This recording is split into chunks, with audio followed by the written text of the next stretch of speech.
নমস্কার, আপনারা দেখছেন সময় কলকাতা। টলি হলি বলি নিয়ে রয়েছে আমি সৈকত। দীর্ঘ ৮ বছর ধরে লিভ-ইন গ্যাব্রিয়েলা দেমেত্রিয়াদাসের সঙ্গে সহবাসের সম্পর্ক থেকে রয়েছে ২ সন্তানও। বড় ছেলে আরিকের বয়স ৭ আর আরিফ এখন ৩-এ।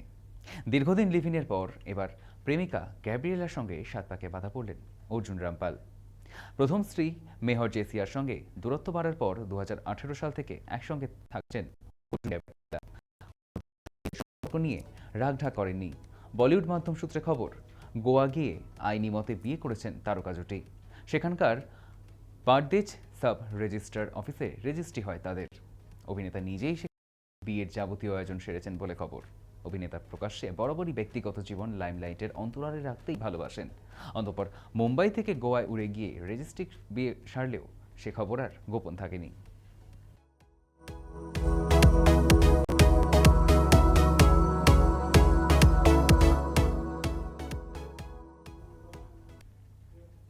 বৃহস্পতিবার একটি প্রচারমূলক শুটিংয়ে গিয়েছিলেন অর্জুন বিজলানি।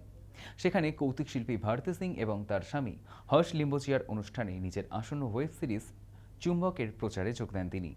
শুটিং শেষে ফেরার পথেই দুর্ঘটনার কবলে পড়ে তার গাড়ি। শুক্রবার সমাজ মাধ্যমে একটি ভিডিও পোস্ট করে নিজের শারীরিক অবস্থার কথা জানান অভিনেতা। সেখানে তিনি বলেন, তার খোঁজ নেওয়ার জন্য বন্ধুবান্ধব এবং পরিবারের সদস্যরা ফোন করেছেন, তবে তাদের উদ্বেগের কারণ নেই। তিনি একদম ভালো আছেন। দুর্ঘটনাটি সামান্য ছিল, শুধু গাড়িটি মেরামত করাতে হবে। গাড়ির বীমা রয়েছে বলেও জানান তিনি।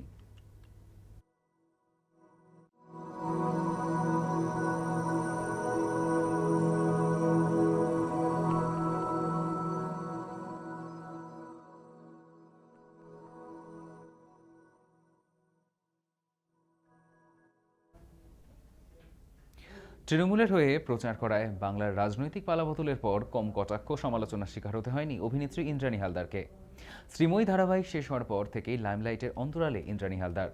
একসময় পর্দার দাপুটে পারফরমেন্সে দর্শক অনুরাগীদের মন কেড়েছেন, কিন্তু এবার তার গলায় খানিক অভিমানের সুর। তিনি বলেন, মমতা বন্দ্যোপাধ্যায়ের অনুষ্ঠানে আমন্ত্রিত হয়ে সবসময় তিনি গিয়েছেন, কিন্তু সেরকম দল থেকে কোনো কিছুই পাননি তিনি। অনেক জুনিয়র মেয়েরা সাংসদ বিধায়ক হয়ে গিয়েছেন। মমতা বন্দ্যোপাধ্যায় চাইলে হয়তো তাকেও করতে পারতেন। মমতা বন্দ্যোপাধ্যায় বলেছিলেন তাকে এমপি এমএলএ করে দেবেন, কিন্তু কোনো কারণে হয়তো সেটা হয়ে উঠতে পারেনি। একটি হলেও মমতা বন্দ্যোপাধ্যায়ের ওপর অভিমানী ইন্দ্রাণী হালদার।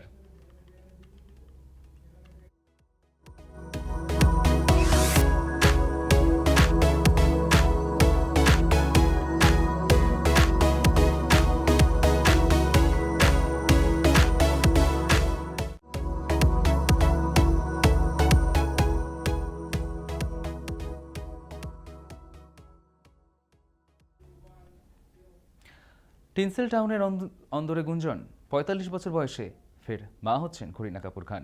যদিও মা হওয়ার ক্ষেত্রে বয়স যে সংখ্যা মাত্র, সেলেব মহলের বহু নায়িকাই এর আগে এহেন উদাহরণ তৈরি করেছেন। সেলেবদের গতিবিধি বরাবরই পাপারাজ্জিদের আতশ কাচের থাকে, ছাড় পাননি করিনাও। এদিন সকালে ৮-শার্ট পোশাক পরে জিমে যাচ্ছিলেন নায়িকা। ঠিক সেই সময় ছবি শিকারীরা যে মুহূর্ত লেজবন্দি করলেন, তাতেই বেবুর মা হওয়ার জল্পনা শুরু হয়েছে। নায়িকা স্টাইল স্টেটমেন্টকে ছাপিয়ে গেল শার্টের অন্দর থেকে উকি দেওয়া স্ফীতদর। ক্যামেরা দেখতেই অভিনেত্রীর নিরাপত্তারক্ষীরা ছাতা দিয়ে ঢেকে ফেলেন, আর এহেন ক্যামেরাবন্দি মুহূর্ত দেখেই করিনা কাপুরের তৃতীয়বার মা হওয়ার জল্পনা শুরু হয়েছে।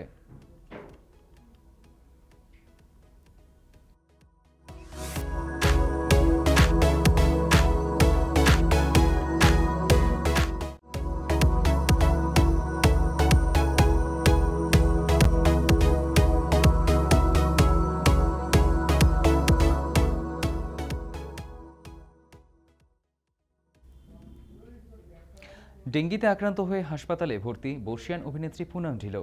মুম্বাই লীলাবতী হাসপাতালে বেশ কয়েকদিন ধরেই চিকিৎসাধীন তিনি, তবে আপাতত ধীরে ধীরে সুস্থ হয়ে উঠছেন তিনি। অভিনেত্রী নিজেই জানিয়েছেন তার শারীরিক অবস্থা আগের তুলনায় ভালো।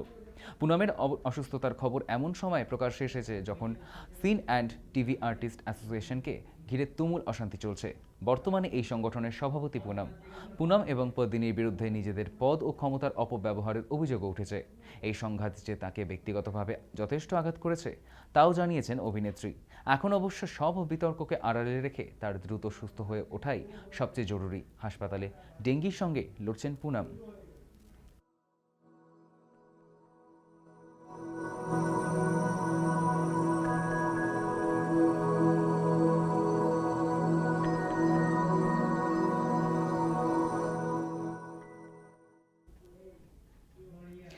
টলি হলি বলে এখনকার মতো এ পর্যন্তই। দেখতে থাকুন সময় কলকাতা, সময় বলবে সময়ের কথা।